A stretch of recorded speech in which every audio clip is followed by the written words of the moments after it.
Mark Galeotti, it's been a week since Ryanair flight was forcibly diverted to Minsk because Lukașenko, President Lukașenko, wanted to arrest a journalist, a young journalist. What changed for Lukașenko regime in this week? Because if we take a look on today's agenda, we can see that Minsk Border Agency has just announced today new rules that will make nearly impossible to leave the country. So the regime is well, seems to be well.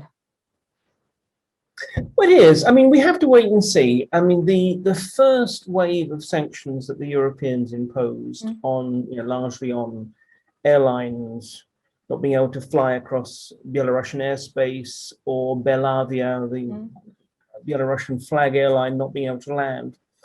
I mean, they were predictable, and to be perfectly honest, they're not particularly problematic for the regime. We wait and see if that's it.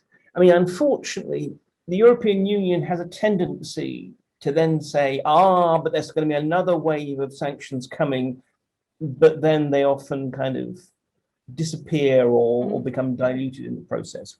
So it's not impossible that there will be serious sanctions. There's talk about, for example, targeting the potash industry, which accounts for about 20% of Belarus's GDP, or oil transfers or whatever. But again, this is the difficulty. We wait and see. At the moment, if nothing else happens, then yes, Lukashenko has essentially got away with it.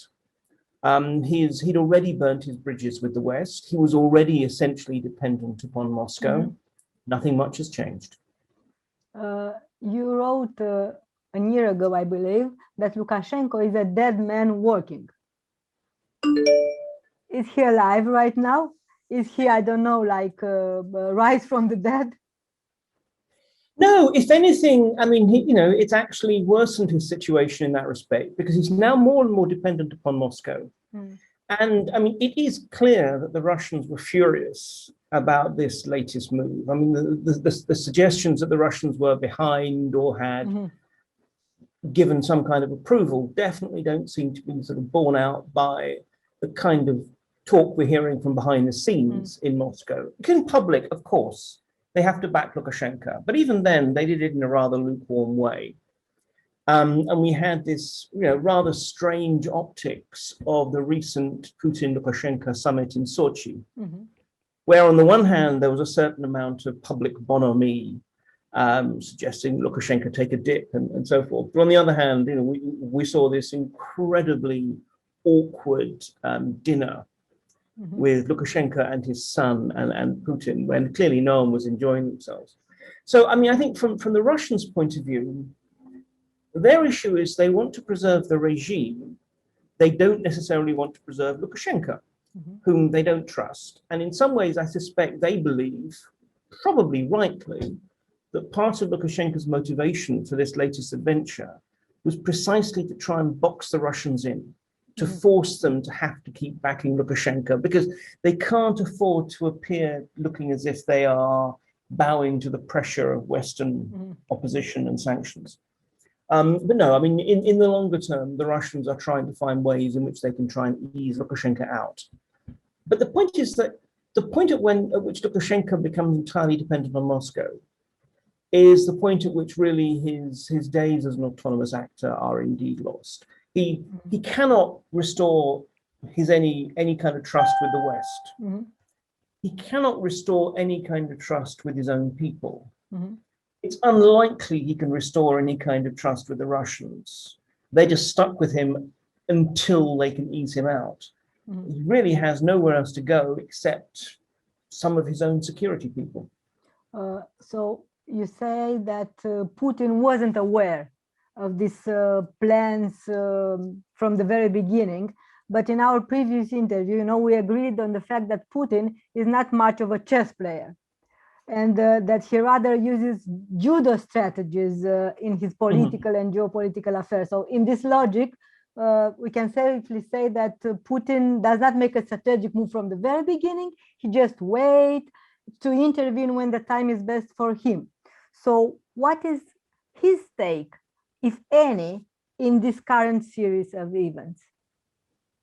Well, again, I think that from his point of view, this is actually problematic. I mean, I think, and in part precisely because he probably doesn't feel he has much freedom of maneuver. Mm. As I said, I mean, there's no evidence to suggest that the Russians were informed beforehand, and there's no reason. I mean, Lukashenko could have done this with his own resources without any trouble. And the problem from the Russian point of view is, first of all, this creates a big international incident on the eve of the Putin-Biden summit, which was definitely a very important issue for the Russians, more important than Lukashenko being able to arrest one particular journalist. Secondly, inevitably, a lot of people in the West are saying, look, the only way we can bring pressure to bear on Lukashenko is to, in effect, punish Putin, so that he reins Lukashenko in. So again, we're seeing renewed talk about the Nord Stream 2 gas pipeline, talk about whether or not Russia should be threatened with being kicked off the SWIFT international banking system, all of these kind of measures. So actually, it becomes something that Russia has a clear stake in. And thirdly, and more broadly, Putin, we know, does not like to be forced into situations. He does not like to feel that he's been bounced. And in this respect, absolutely, I think Lukashenko did do that. And that's not something that Putin's going to forget or forgive. It was the same with Boris Nemtsov assassination? Yeah, absolutely. There we have a Kadyrov initiative that Putin was very unhappy with. When it came down to it, he couldn't denounce Kadyrov because he needs Kadyrov to keep Chechnya in line. And therefore, there had to be this very uncomfortable sort of papering over the cracks of the situation.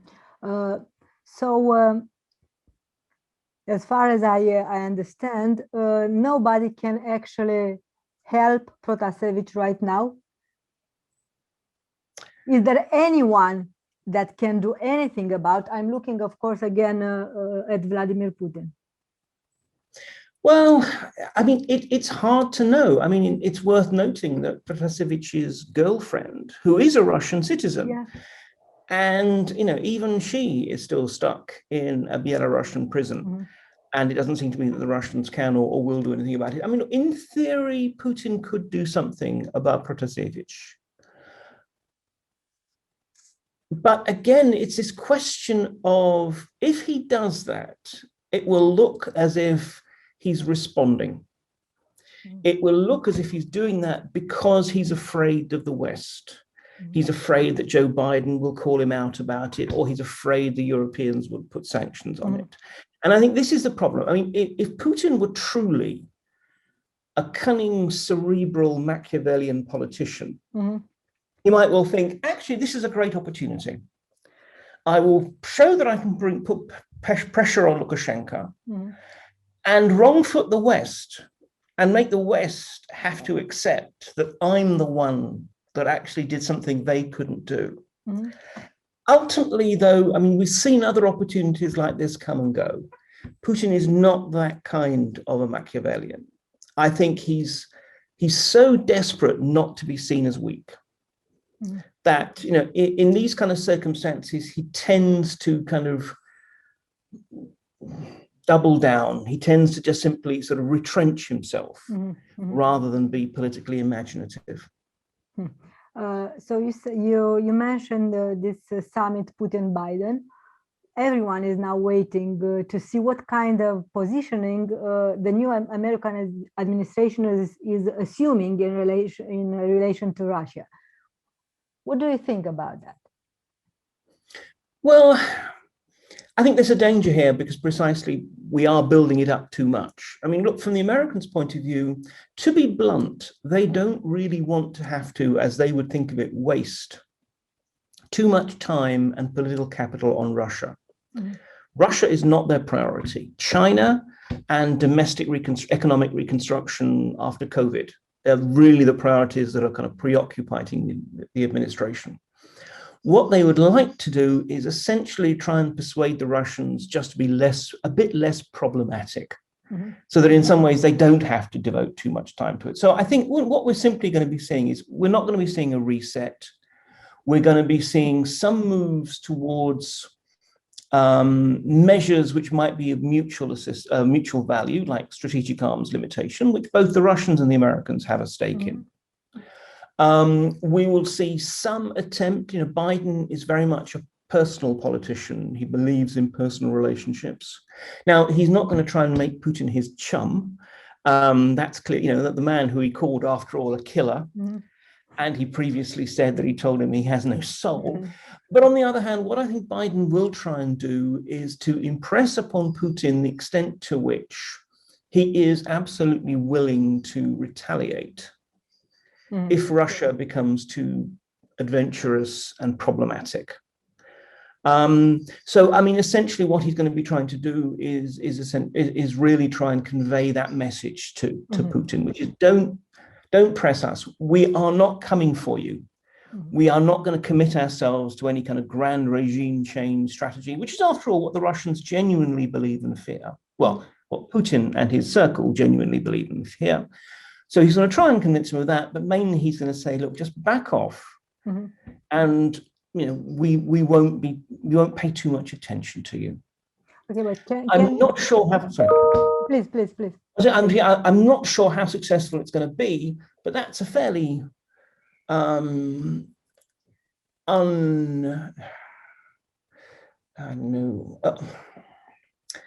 it's not an especially high level at which to place the bar, but even that, I don't think they're going to achieve even that. But can Biden, for example, ask for a sign of friendship and ask for example, a liberation of Navalny? He might. I'm sure he'll raise Navalny, but no. Again, I think Navalny is, first of all, he's too dangerous. I think the thing is, from the Russians' point of view, I'm saying Russians, obviously the Kremlin's point of view, when they allowed Navalny to go to Germany for medical care, it was in part because they felt they couldn't really say no, given the pressure from the Germans. But it was also, I think, in the hope that Navalny would stay in the West.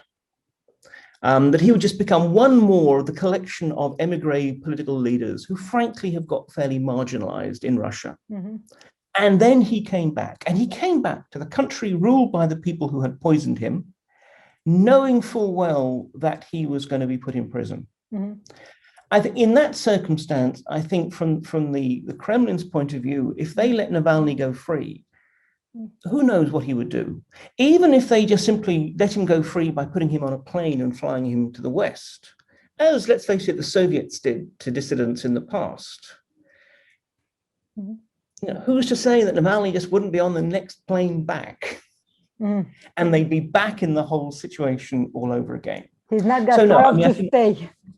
Yeah, exactly. If Navalny were willing to take up a lucrative position in a Western think tank, I bet the Kremlin would be delighted.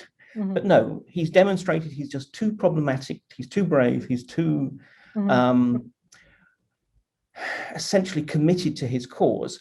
But also, again, this is the thing. When the Russians give concessions, they tend to give concessions before, not after. If they were going to do a gesture, it would be before Biden meets Putin, because they want to make it look like a gift rather than something that they have been forced to give. So, but do you see Putin making? If it's something, it'll be something that is more symbolic and low level. For example, Paul Whelan, the American who's currently in prison in Russia, accused of having been an American spy, whom may or may not, but probably wasn't. They might well release him as a gesture of goodwill, because he's politically symbolic, but personally irrelevant in political terms. But Navalny is just too big a deal. Okay, as you said, the European Union seems to be trying to find a way out of this situation, but there are many campaigns who are trying to demonstrate the lack of unity of European Union. I'm looking at Viktor Orban and also Slovakia, who decided, as you know, to use a Russian vaccine, Sputnik, even we have many other alternatives. So, I mean, this is the problem time and again. It's actually the European Union's capacity to operate as a bloc is very limited when it comes to these kind of foreign policy issues. And it really says something about the European Union. I mean, look, I can't help. I mean, given that I'm speaking to you from London, if one looks at the ruthlessness with which EU negotiations over Brexit and trade were conducted, compared with the ridiculous weakness of EU activities regarding Russia and geopolitical issues, I mean, these are just two worlds apart. And I think they demonstrate what the European Union at the moment is and is not. The thing is that at the moment, there is this desperation for the European Union to always act in concert, which means that precisely, you know, that an individual maverick such as Viktor Orban, or in different ways and in different issues, sometimes it's Poland, and there are others as well, can absolutely block measures. But there is no reason why European countries, individually or collectively in blocks, should not be able to operate still. It's not challenging the European Union. I mean, these are still independent sovereign countries. It's almost like actually for a lot of countries, the European Union becomes the alibi.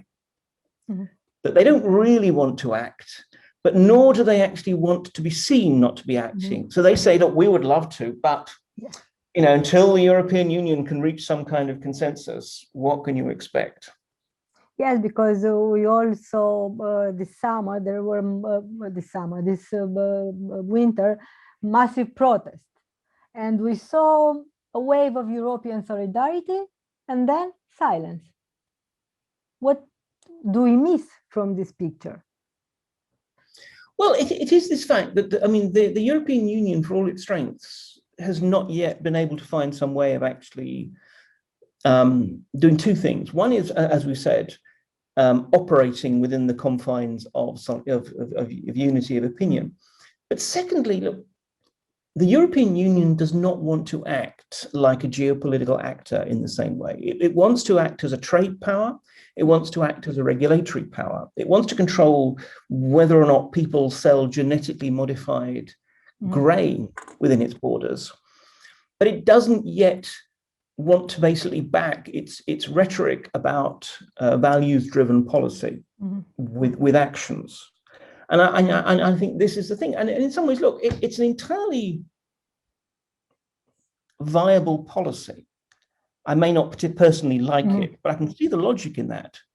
But the trouble is that the European Union still talks the talk of being an interventionist, value-driven bloc. And particularly when you come to powers like Russia, and I suspect also increasingly like China, they hear the rhetoric, they see the lack of action, and they conclude from that the European Union is irrelevant. Okay, but that it can be pushed around. What European country can negotiate with Lukashenko? If not European Union, what European country? Could it be, I don't know, France?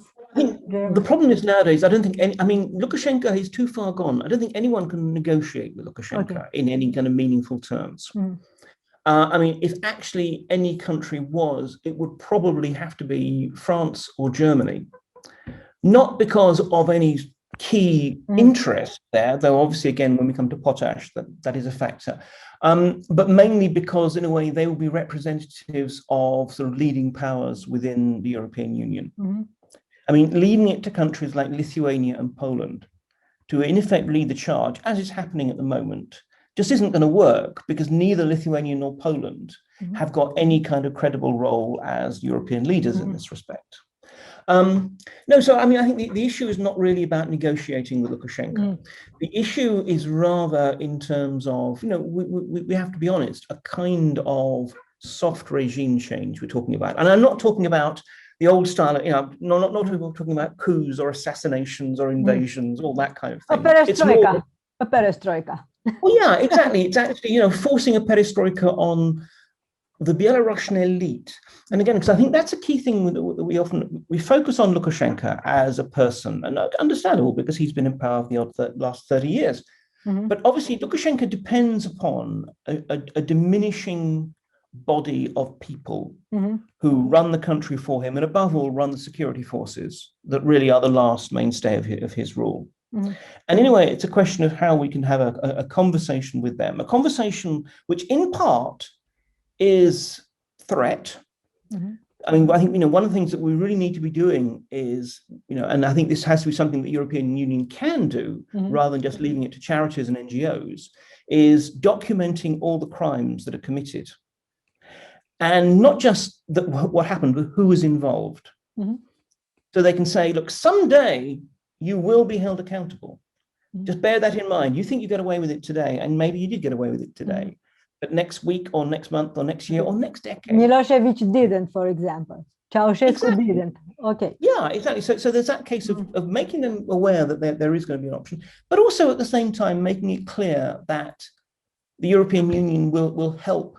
And I don't just simply mean in terms of this economic package that Ursula von der Leyen has very much been talking about, but actually, that if they are willing to make a break with Lukashenko, there is still some kind of scope for them to survive, at least. Because the problem is at the moment, many of them feel they have no alternative now.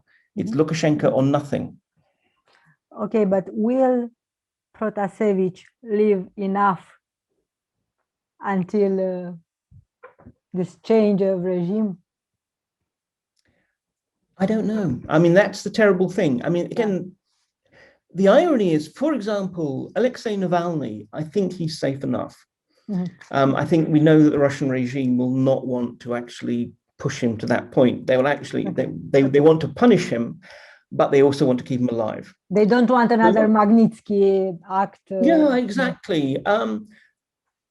Whereas the Lukashenko regime is, in my opinion, so erratic, and Lukashenko himself, I mean, is in such a tough spot that it's actually very, very hard to predict. I mean, I hope so. To be honest, they have nothing more to gain. They've gained that virtue, I mean, of not just grabbing him, but putting out this message to, after all, the emigre community, which is where, the bulk of the political leadership is now, as well as all this independent media, say, look, you may think you're safe in the West, but one way or the other, we can reach out and get you. And although it's not going to influence the Tikhanovskayas of this world, there are other people who are much less passionate, who actually might be thinking, I'll be a little bit more quiet now. So, it will have that effect. And frankly, killing him is not going to make it any more. So it's just going to show just how evil and desperate this regime is. But nonetheless, as I said, I've realized that trying to predict what Lukashenko is going to do is a very, very dangerous art. Yeah. Thank you very much, Mark Galeotti, for your time. My pleasure. My pleasure.